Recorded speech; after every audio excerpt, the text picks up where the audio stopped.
So ang ating gawa ngayon mga kaibigan ay mag-assemble tayo ng makinang 1GR. So ito ay Toyota Land Cruiser mga kaibigan.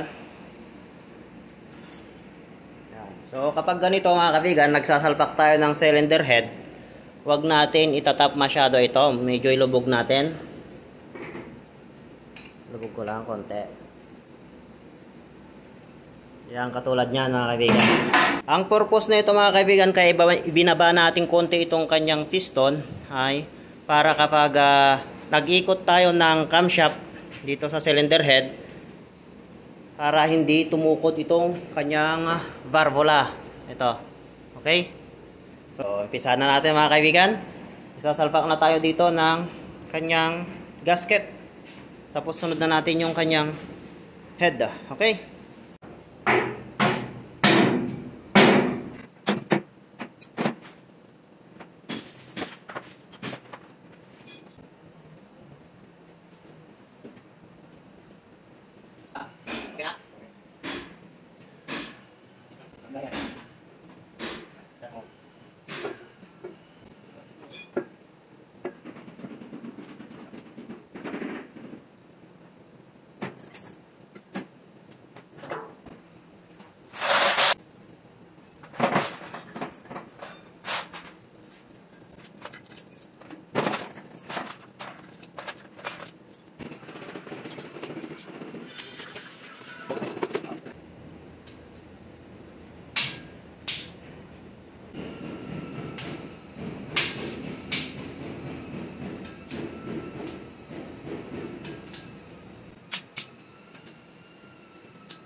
So dito sa gitna mga kaibigan, huwag natin lalagyan ng silicone. Pati dito. Kasi yung dumadaan dito ay langis. Para hindi mabaraduan yung kanyang journals. Kasi yung mga butas niya ay maliliit lang. Di naman? Okay.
Yung kanina.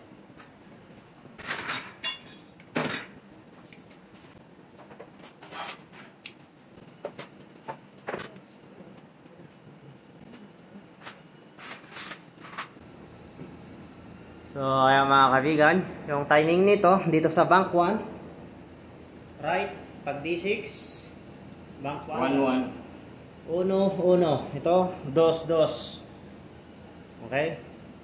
May, makikita nyo yung dot dito, 1, 1, 1 dito sa exhaust, 1 dito sa intake, dito naman, 2 sa intake, 2 din dito sa kanyang exhaust. Okay?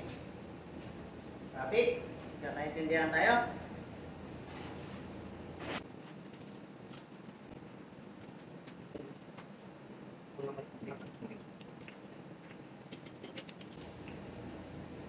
So ito, itapat nyo dito sa DOS.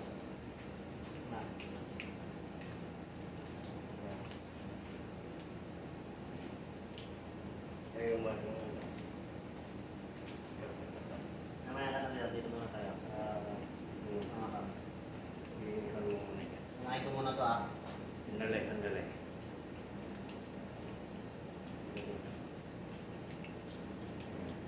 Unahin ko na to DOS. Okay, good na dito. Sabi yung marking nito.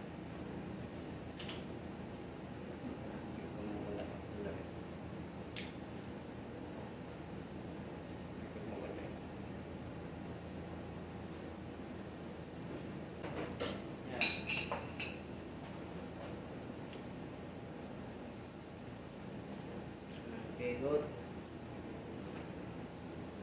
So, hawakan ko tong video mga kaibigan para makita nyo yung kanyang timing mark.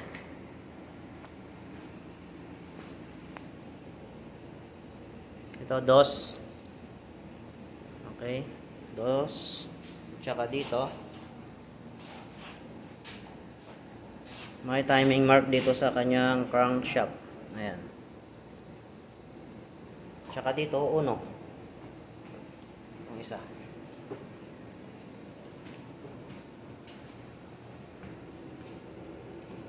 Kasi yung uno niya. I-adjust mo. Ako na mag-adjust.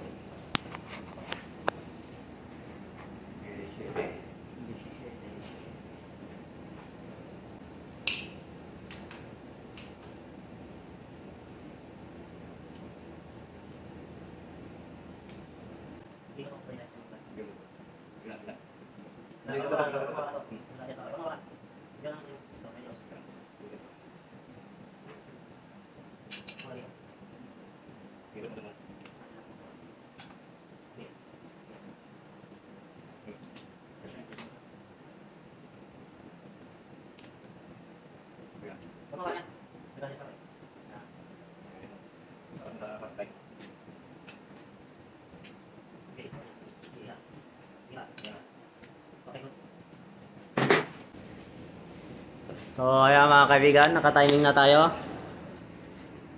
Dapat dito nakatapat sa kanyang dot sa crankshaft. Tapos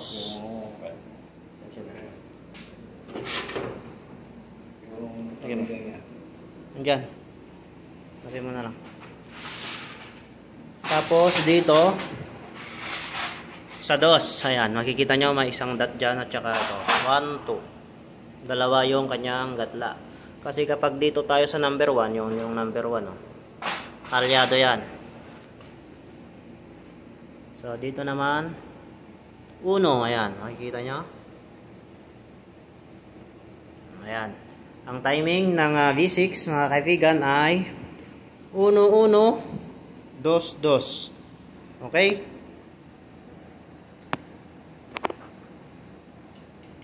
Yan, kung paano mag-timing. So, madali lang kasi may guide naman tayo. Ito naman yung sinusundan natin. Dot na to. Ito ay may kulay.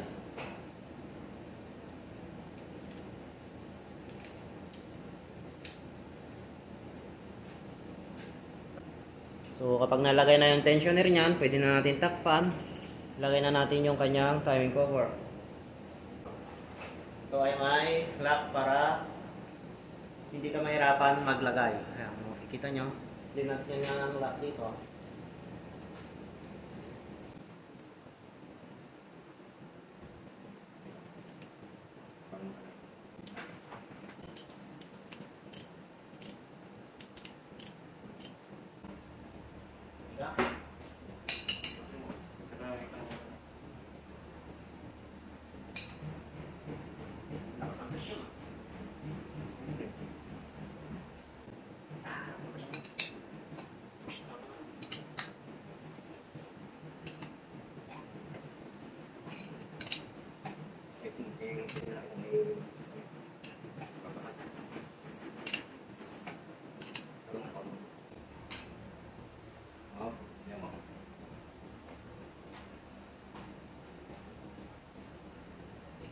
Ilay mo ito kabila. Nakamutingin.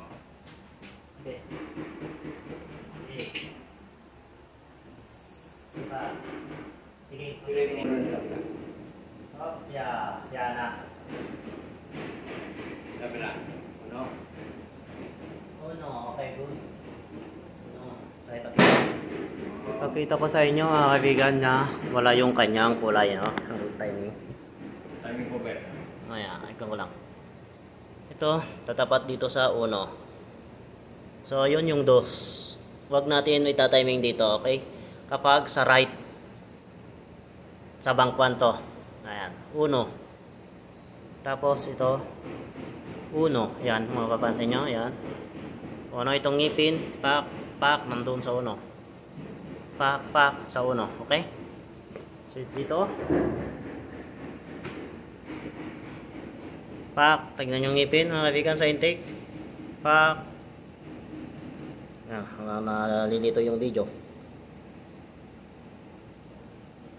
Pak. Pak. Uno. Ay, dos. Ayan o. Parang kan lang siya kung nakakanya dito sa video. Parang ano ba yon? Parang advance kasi ito. Dito. Ito yung kanyang tapat. Yan o. Dos. Dos siya. Ito yung uno. Saan yung uno yun? Ito yung uno. Okay, ito yung dos. 1, 2 yung guhit na yan. Makikita nyo yung uno lang yan. Tsaka dito, dos, dos. Pak, pak, pak. Ayan, ito yung uno. Okay? So, sa timing cover na tayo. Timing cover naman. Kaya na. Yung oras na ba? Time check. So, ayan mga kaibigan, tapos na tayo dito sa kanyang timing. So, yung timing cover ay nilalagyan na ng silicone para mailagay na natin. Okay, so lalagyan ko lang muna ito ng langis. Konti lang. Para kapag andar, ay may pondo na siya. So, masyadong marami naman para hindi siya malagyan ng langis yung silicone. Marami. Iwasan nating may langis dito. Pag may langis, dapat punasan natin para yung ating silicone ay kumapit ng maayos.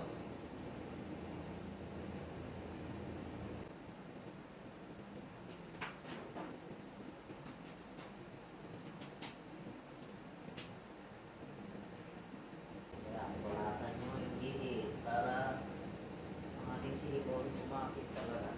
Pag sinalpak na. Huwag mo kalilimutan yung mga gat niya muna. Ayan. Dito.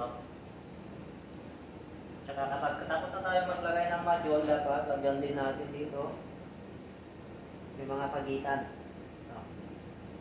ng silicone.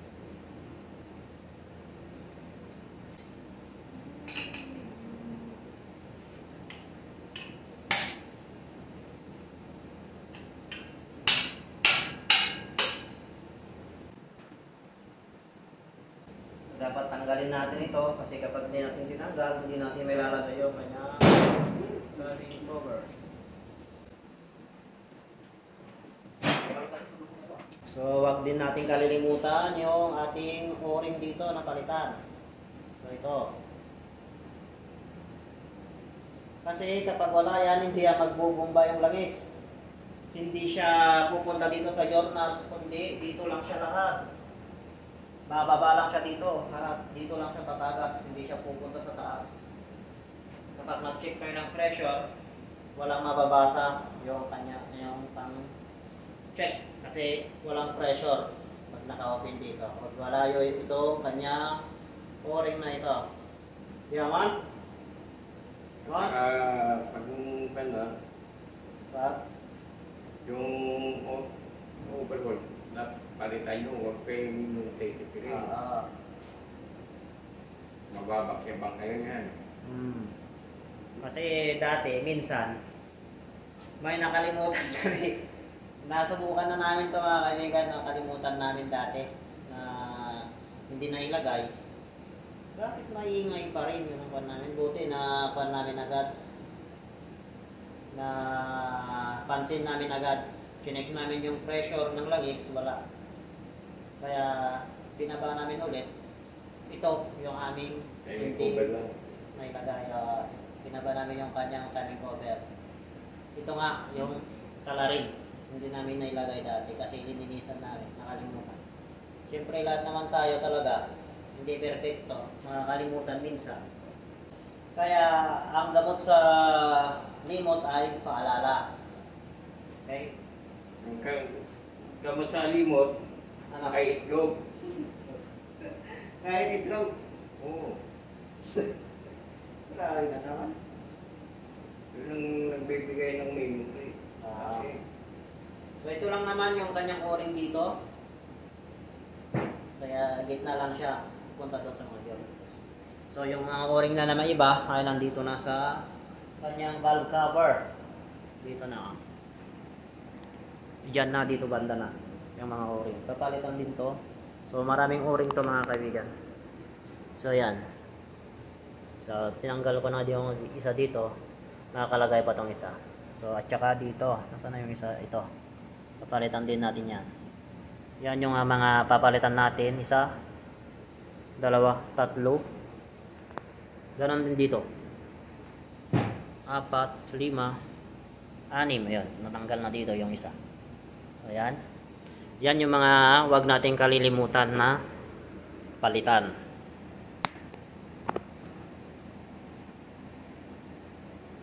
Para hindi tayo mabakujab. Pero ang pinaka-importante talaga na huwag natin makalimutan ay ito. So dito, pag may nakalimutan ka dito. Importante yung hindi makalimutan yung asawa nyo. Dito, kapag may nakalimutan ka dito, madali lang kasi valve cover lang ang ating tatanggalin. Pero hassle din yung mga kaibigan kapag valve cover kasi magtatanggal pa tayo dito ng intake manifold. Mas maganda, swan, palitan natin lahat. So, ayan. Tapos na malagyan ng silicone ng ating kasama. Ayan o. Yan ang ating foging mekaniko. Yan si Mr. Ibrahim. Yan ang tagalagay natin ng silicone. Magaling maglagay ng silicone yan. Pag silicone lang ang usapan.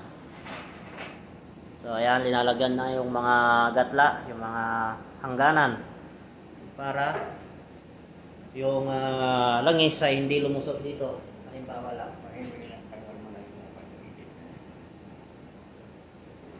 Balik natin ito mga to.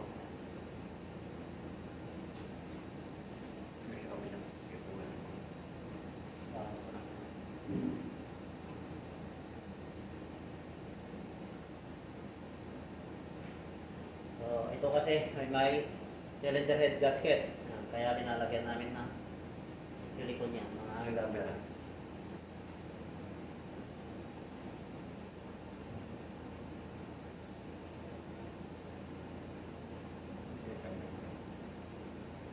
Okay. Yan. Good. Quality, mga kaibigan. So, isasalpak na yung kanyang timing cover. So, iabot mo dito sa akin. Yan. Yan na. Tatakpan na natin.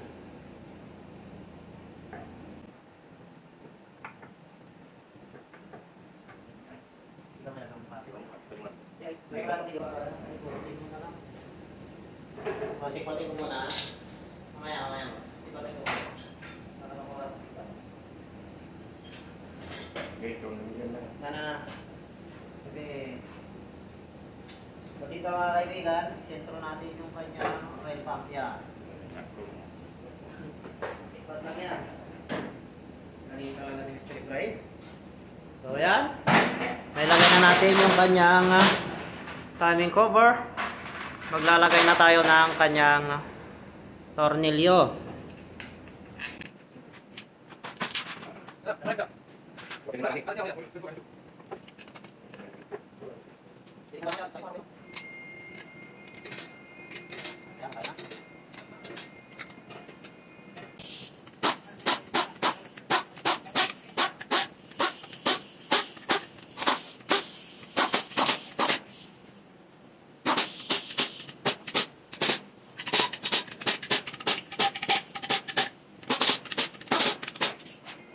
So ayan mga kaibigan, tapos na tayo dito sa kanyang timing cover. So isusunod natin ilagay ay yung kanyang secondary fan.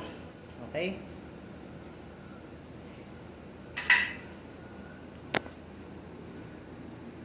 So ang susunod natin ay ito. Yung kanyang secondary fan. Ayan. So dito mga kaibigan ay magpapalit din tayo ng o-ring. So ito, tatlo. Sa dalawa, tatlo. Dito kasi mga kaibigan ay yung kanyang oil pump. Siputin natin. Tulad nito. Ayan o, tigas.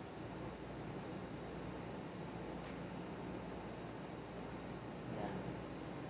Dalawa yan yung pigipit. Di katulad dito. Ayan o. Kita yung pagkakaiba. Ayan yung ipiping-pipi na itong isa o. Ito bago, bilog na bilog.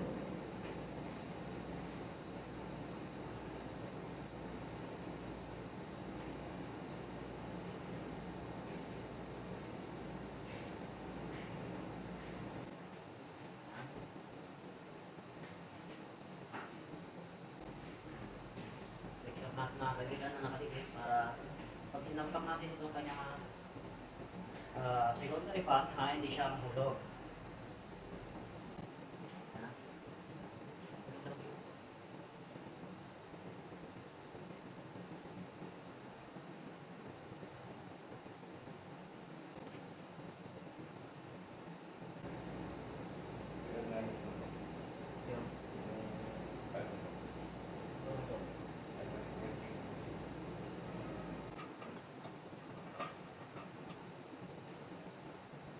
Para pwede naman siya matisip ko. So ito mga kaibigan, nasa mga kamay. Huwag natin lalagyan ng silikon yun. Kasi daanan yan ng langis. Okay? May oring na. May oring na kasi dito.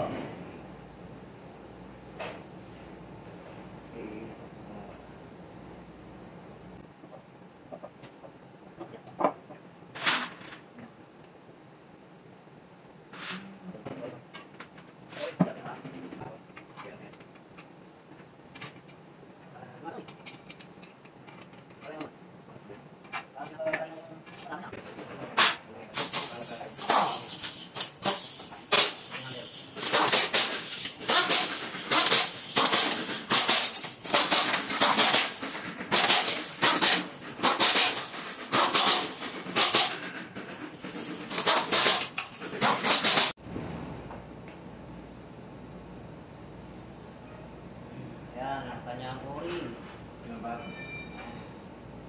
So wag din natin lalagyan yan ng silikon. So ito ay nakalaan na mga o-ring. Kaya mo. Yung pineno. Hindi yung flat.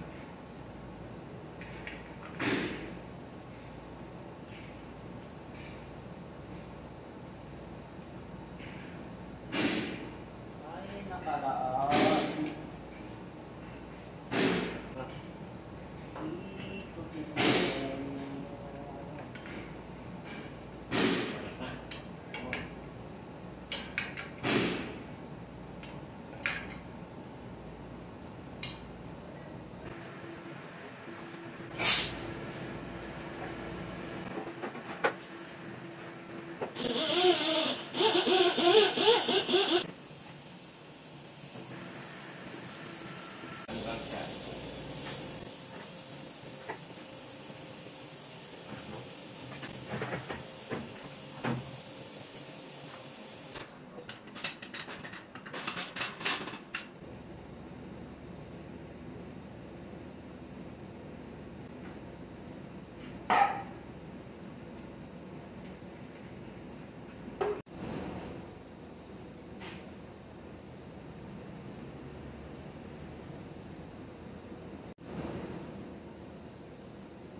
So yan mga kaibigan, palitan natin yung kanyang o-ring kasi matigas na.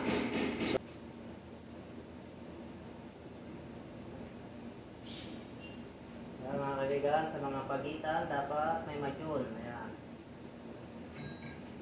May silikon.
Hindi naman yung ginawa.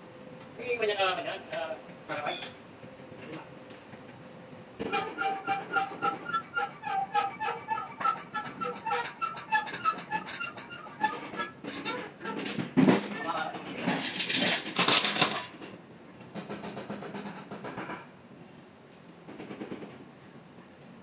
So ayan mga kaibigan, tapos na natin itong ating 1GR.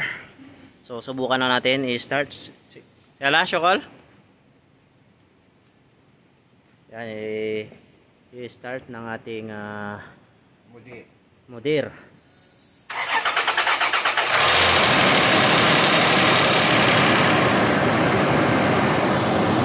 So ayan mga kaibigan, umandar na. Ang unang start talaga niyan, talagang maingay kasi yung kanyang lifter ay wala pang langis. Di buhaid mo ya, mapi kape daw itnin. Di nagasad. So hintayin lang natin na makuha niya yung tamang temperature para bumaba yung kanyang minor. So initin muna natin. So punta natin dito sa loob. Tignan natin yung kanyang. So ayan.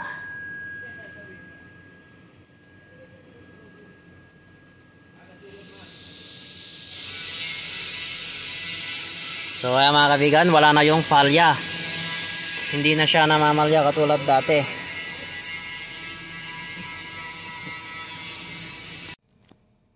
So ayan mga kaibigan, nakuha niya na yung kanyang tamang minor. Ayan, makikita nyo. Yan ay 800. So yung kanyang temperature okay na rin. Ayan, so mag-rev tayo.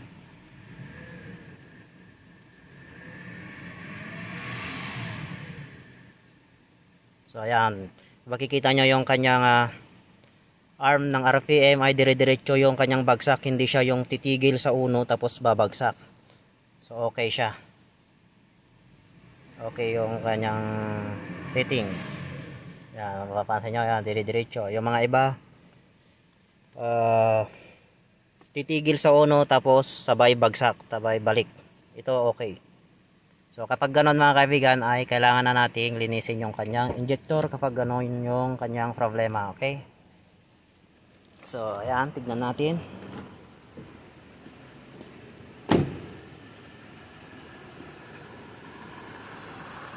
So, yung kanyang under.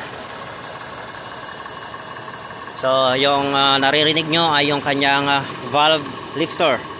So, hindi pa niya na fully na-supplyan ng langis, kaya ganyan yung kanyang tunog. Medyo klok klok klok klok, gumaganon pa konti. Pero kapag na-supplyan na yan ng langis, lahat, na-build upan na lahat ng langis yung kanyang lifter, yung kanyang valve lifter, ay titinig na tong andar niya. Hindi na ganyan yan. Ayan. So, ayan yung ating kasamang mekaniko na si Mr. Ibrahim. Ayan. Yan ang magaling nating mekaniko dito sa Toyota Alganam. So, ayun lang mga kaibigan. Kung nagustuhan nyo itong aking video ay paki-like and subscribe na lang. Okay? Thank you mga kaibigan. Yun ang ating mga kasamahan. Okay?